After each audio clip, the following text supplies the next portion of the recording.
up, everybody? Welcome back to All Things Dope. My name is Chris Vargas. Hey, and I'm Ben. Man, so glad to have you back, man. Thank you. I know it was a long week last week, but he's back in the flesh. So let's get into it. So the first story that we have coming out, man, and this is really kind of strange to me, but early reactions from the new X-Men movie have not been good at all. Whew. It's been taking a beating, man, and some are saying it's like so-so, but ultimately it's kind of like, ooh.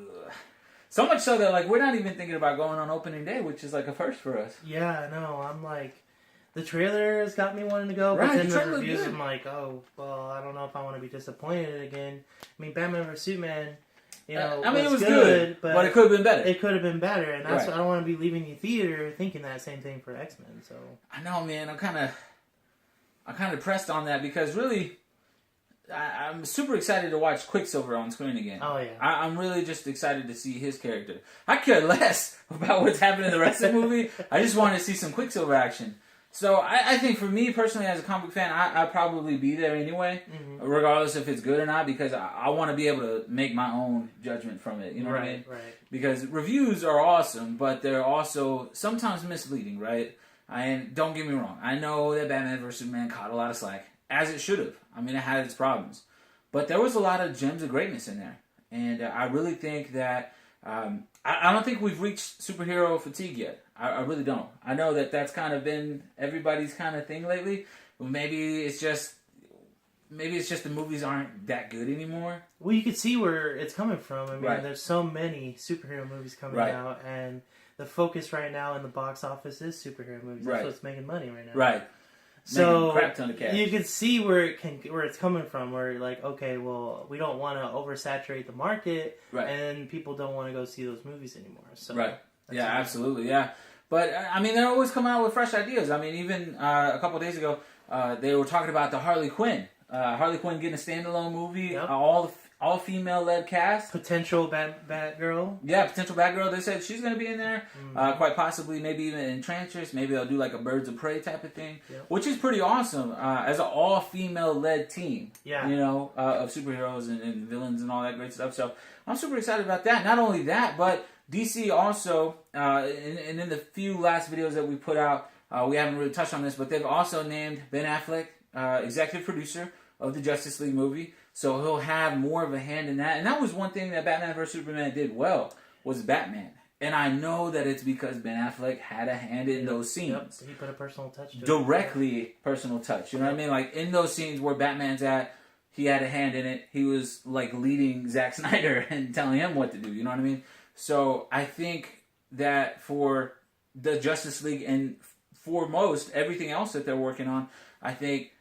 with Ben Affleck on board. Not only Ben Affleck, but also they announced today that John Berg and Jeff Johns has been writing things like The Flash, Justice League. I mean, he's been everywhere. In fact, he even wrote this bad boy not too long ago. And he's part of the reason that Arrow and The Flash are doing so well on TV right now. Yep. Jeff Johns has had a direct hand in that. So I'm super excited. I know Jeff Johns catches some slack because he also had a hand in Green Lantern movie. But hey, everybody gets one. I'm excited to see to see other characters on screen, Aquaman, Cyborg, together. And so that's going to be exciting for me. But I think there's still a chance for DC to redeem themselves. It's still early enough in the game, but if they put out another stinker, it's over. There's not even it has to be good. It has to be crazy good. Because if it is bad, if it's another downer, then yes, the superhero fatigue is going to set in. Yeah. And people are going to stop going to these movies, and people are going to stop buying tickets. They're going to stop making them. Yeah. And that's why,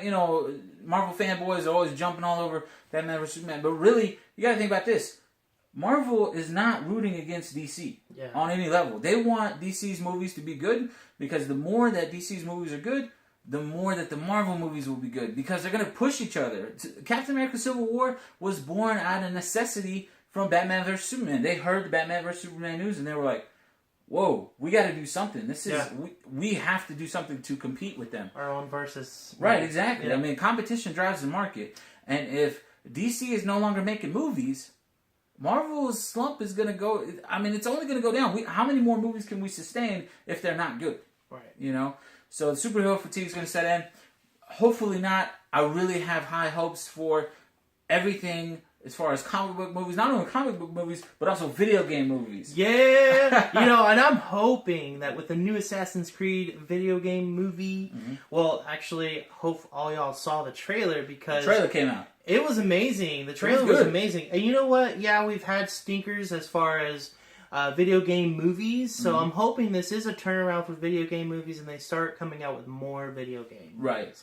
But the Assassin's Creed trailer was amazing. It was good, man. It looked genuinely like they took some time. You know what I mean? Like they took some time and really made it look really good. Like we were all amped about the trailer, and then boom, a day later, some bad news hits. Yeah, and the bad news is, well, if you consider this bad news, but if you're a video game enthusiast, you know it's bad news because Assassin's Creed, the best parts are when you do go back in time and you get connected to the Animus. So, kind of tell them what happened. Okay, so basically there's a corporation that they're trying to... what are they trying to do? Well, I was talking about the bad news was that they said that 65% of it was going to be present day, 35% of it was going to be past. Yeah. And that's what was bad news to me because as a guy that's played the video games, the best part about the game is that you go and live in the past as this person. Exactly. And so for them to come out and say, man, it's all present day, or the majority of it exists in present day, I was not a fan of that. I don't need that. I don't need to know who this person is, really. I just want to see the historical element. But maybe they pull it off. Yeah. Maybe they pull it off. I'm hoping they do. I really hope that they pull it off. I'm still going to go watch it. It's just... I hope it's just not... It does put a damper on some things. Yeah. I know there was that, and then some people really didn't like the Kanye song that was in there. And Kanye, he's a jerk. I mean, no one really likes him. I like Kanye. His music is what I like. I like his music. I don't like the person. Right. I mean, it's just... I didn't feel like that song fit well with the trailer. Like, they could have used the original Assassin's Creed music and called it a day. You know what I mean? They recut a trailer with the original Assassin's Creed music in it, and it's a better trailer. I mean, nothing to take away from Kanye. I love Kanye's music. He comes out with some dope stuff, but really, it just didn't fit very well. And it kind of worried me for a second because I'm like, oh my god, they don't know who to market this movie to. It's out of place. Oh my gosh. But hopefully, I mean, they got a big team. Yeah. They got a lot of really good, big actors. Michael Fassbender, the girl from Inception. I mean, they got some people on board ready to make this movie, making this movie, and I think it looked good. I thought it looked good. The action, the parkour scenes, I really hope that it didn't look cheap. It definitely didn't look cheap at all, and I really hope they pull it off because video game movies are in a state of flux, right? I mean, they've had, maybe one really good video game movie. Which one was that? Mortal Kombat. Way back. The first one, not even the second one, but the first one. Yeah, the first one's pretty decent. But after that, really, everything else is just kind of, It's kind of, Video games are hard to do. And hopefully, Warcraft will set the tone for Assassin's Creed. Hopefully, Warcraft will blaze its own trail, and Warcraft movie will be really good. Yeah, I hope so at least they'll get two. Yeah. At least they'll get two video games. And more to come if it does well in theaters. Right. Talking about movies and games, Nintendo is looking at getting into making movies. Nintendo's thinking about making their own movies and financing their own movies, which to me was kind of crazy.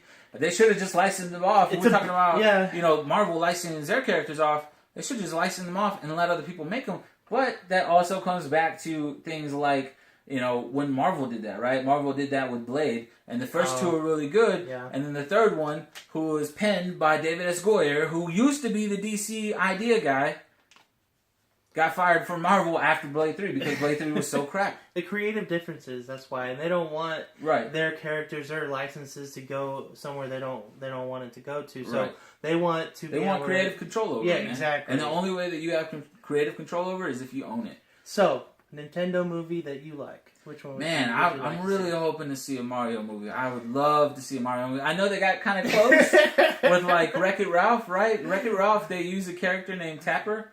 He's the bartender guy, but he looks exactly like Mario. Just doesn't have an accent like Mario. Just doesn't wear a red cap like Mario. But he's straight up Mario. When you say Mario, I think of the old Mario movie. Oh, yeah. Oh, man. That bro, you can't mean to tell me you didn't want to walk like a dinosaur. Oh, no. That movie was awesome. And you know what I want to see is a Zelda a Zelda movie could be really cool, man. Just do it right. If they could do it live like, action. If they could do it like Lord of the Rings style. Yes. Lord of the Rings style Zelda, it would be amazing. Oh, it would be. It would be awesome. Cool. I don't know if they're doing live action or not, though. They That'd be so awesome, though. They haven't really said, but that could work, right? Yeah. If it's a live Zelda, action, they could, yeah. Lord of the Rings type of movie, and then you do like a Mario, who is like a 3D animated movie for the kids. Yeah. Kids love Mario. My son loves Mario. He loves playing Mario. Everything Mario. Mario Kart, Mario Party. Like, Mario's doing all kinds of stuff right now. Mario's got more jobs than Ryan Seacrest.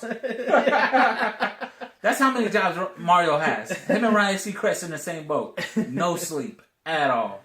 Yeah. So I am super excited to see that. But also, Nintendo owns the Sega team, and the Sega team owns Sonic. And Sonic, if you don't know, he was actually in the original Wreck-It Ralph. He's in there. He's in there for like maybe 10, 20 seconds. He's just telling the rules of the world. But that means that, will he be in Wreck-It Ralph too?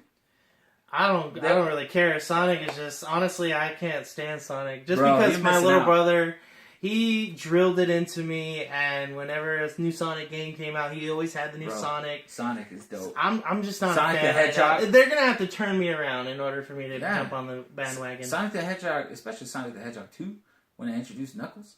Bro, that mug is the truth. Yeah, that game was amazing. That game is dope. But everything after that, it was just like, Yeah. Well, the thing is, the Sega team went kind of crazy, which is why they got bought out by Nintendo, right? Yeah. It's because they tried to do the same thing with Mario, that they did with Mario, is they gave Sonic all these different jobs. So now Sonic, he plays in a band. Sonic, he does all this. And it's like, whoa. Don't need that. Hold on. I don't need Sonic to play in a band. You're right. Or be on another planet. I need Sonic to save all the little bunnies, all the little raccoons. That's what I need Sonic to do. Little guys, yeah. That's what I need Sonic to do. I need Sonic to get back to his roots, man. And I think that if Nintendo can do that, not only will they stop bleeding money because they'll make good movies, they'll start actually making good games again. And I know that's what they're trying to get to. They're trying to come out with the NX. They're trying to be super secretive about it. They don't want anybody stealing their ideas because everybody knows that they're getting ready to drop that PS4 Neo and getting that ready for that Xbox One, 2. Who knows what it's going to be called. But everybody knows that the new consoles are literally months away from coming out. So they're going to let PlayStation, they're going to let Xbox drop their consoles first. And then the NX will come out, I think they said in March. Which is really crazy. Yeah, March of next year. Not even summertime, bro. It's spring break time. It's coming around. But who knows? Who knows what Nintendo has in store for us? But I am super excited for them to be able to actually make their own movies because we'll be able to get redemption for that terrible Mario movie. That movie was just total disgusting. It was. And one of the biggest things that I was super excited about, and I have been a fan of this since it came out, was Dragon Ball Xenoverse. At first I didn't even know that the game was coming out. I saw that the game was in store, like in the sales ad. I was like, oh snap, there's a new Dragon Ball game. Because the marketing was very low on it. There wasn't a big hype around it. Right. Unless you were like deep in the anime, community. But Dragon Ball Xenoverse, that was a surprise hit. Surprise home run. That mug was amazing. Not only could you create your own character and play along with the Z Warriors, you got to also change timelines. And man, that was awesome. Be able to save, the past, present, and the future. It's super dope. So they announced yesterday, actually, that they're coming out with the Dragon Ball Xenoverse 2. So not only will you be able to go back to those timelines and defend those timelines, but now you'll be able to do it with the movie characters. Yeah. So you'll have more Bardock action. Yep. You'll have more Tree of Life action. More History of Trunks action. And that was one thing that they teased in the Dragon Ball Xenoverse trailer, was the History of Trunks, that scene where he's in the rain and Future Gohan, spoiler alert, is dead. Oh yeah, after he loses his arm and he's laying on the ground. Yeah. Future Gohan is a straight beast. Yeah. He's a straight beast. A one-armed beast. Yeah, yeah. That's who Future Gohan is. So I am crazy excited because I never thought in my life that I would be able to play in that mode, in that moment. You know what I mean? Right. To be able to be a piece of that. What's a piece of it that you would like to see in the game? I actually enjoyed the Bardock. The Bardock? Yeah. Yeah, the Bardock story? Yeah. And that is a story, that's an awesome story. I'd like to see that maybe even changed a little bit, because that was the cool thing about Dragon Ball Xenoverse, is that it would let you change it. Right. So, there were some other elements in the story that you didn't see in the movies or in the TV show. So hopefully you get to add a little bit more of that. Maybe in this one you get to save Future Gohan. You know That would what I be cool. And maybe he doesn't lose Or his be arm. Future Gohan. That would be awesome. I just want, really, can I please, SH Figure Arts, get a Future Gohan figure with the one arm missing? That would be dope. That would be so amazing. So anyways, well guys, thank you so much for tuning in. That's going to wrap up our show today. Hey, and if you liked anything, go ahead and drop a like at the bottom of this video. Of course, comments and let us know what your thoughts are on what we've discussed here in this video. Thank you so much. It was a pleasure. If you feel like we're missing out on anything or you want to add to the conversation, please drop some comments, subscribe to the channel so that you're always up on all things dope. We out. Peace.